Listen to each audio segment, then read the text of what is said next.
So let's get back to the basics and learn how to use your rotary cutter. Your rotary cutter can be one of the most helpful tools in your sewing space. And if you know how to use it properly, it will work so much better for you and make your projects go a whole lot faster. So let's jump into rotary cutters as a whole. So rotary cutters are not all the same.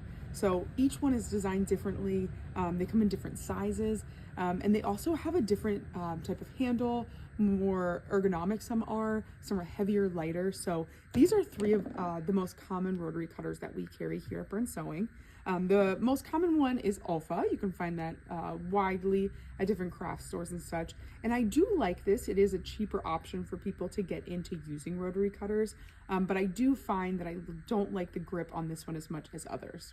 And now this is totally a personal preference on what rotary cutter you like to use. It's all about the feel of the rotary cutter, the weight of it. So each person is gonna like a different brand for a different reason, and that's okay. So the next one is a new rotary cutter that we have here, which is the Femore rotary cutters.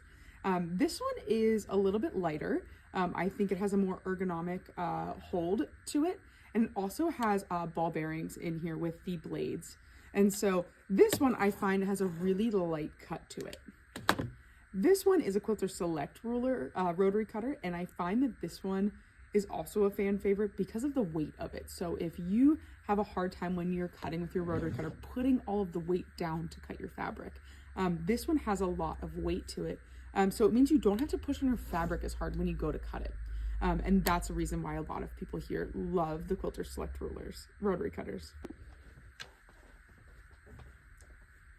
So another essential thing that you need outside of getting started with getting ready to use a rotary cutter and a cutting system, not only do you have your perfect choice of a rotary cutter that you've picked out and tried out, you can always try them here in the store if you come in. We always have a full selection of them at our cutting counter, so you can always give them a go before you invest in one. The next thing you need is a ruler. Now, rulers come in all shapes and sizes, different brands, different colors. So these are two popular rulers. So we have an Omni Grid here. You can see it has really bright yellow measurements across it. So it makes it a lot easier for people to see, especially if you're starting out. And this one's a square one, very popular for quilters. It's a 12.5-inch ruler. So also think about what you're going to be cutting, which might dictate what size ruler that you have. And a lot of people have more than one size. They are multifaceted with all of their different types of sewing. So bag making, quilting, garment sewing. So there's a reason to have multiple different kinds of rulers.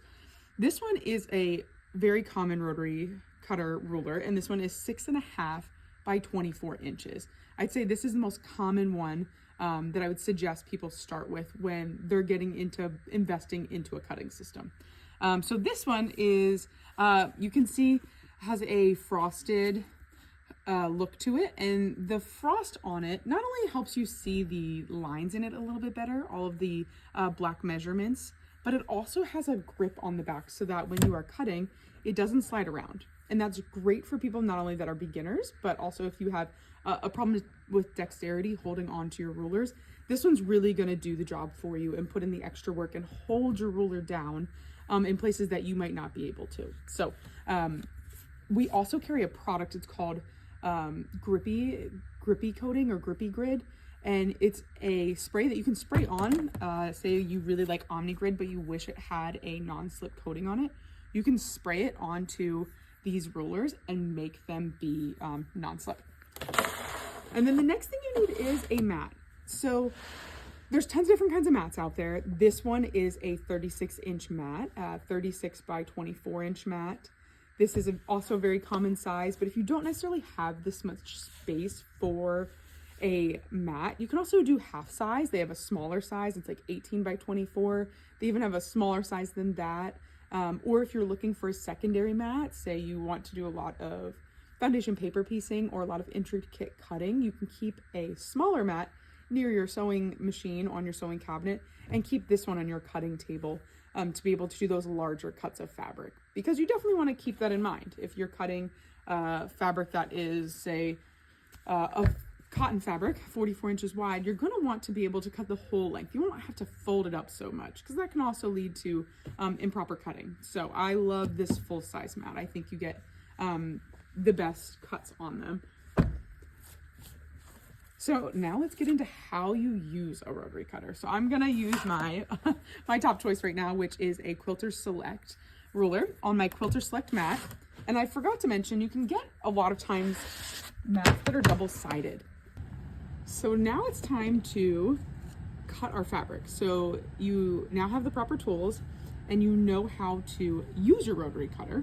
But now it's time to implement that and actually cut some fabric here. So I'm gonna cut this down into some squares.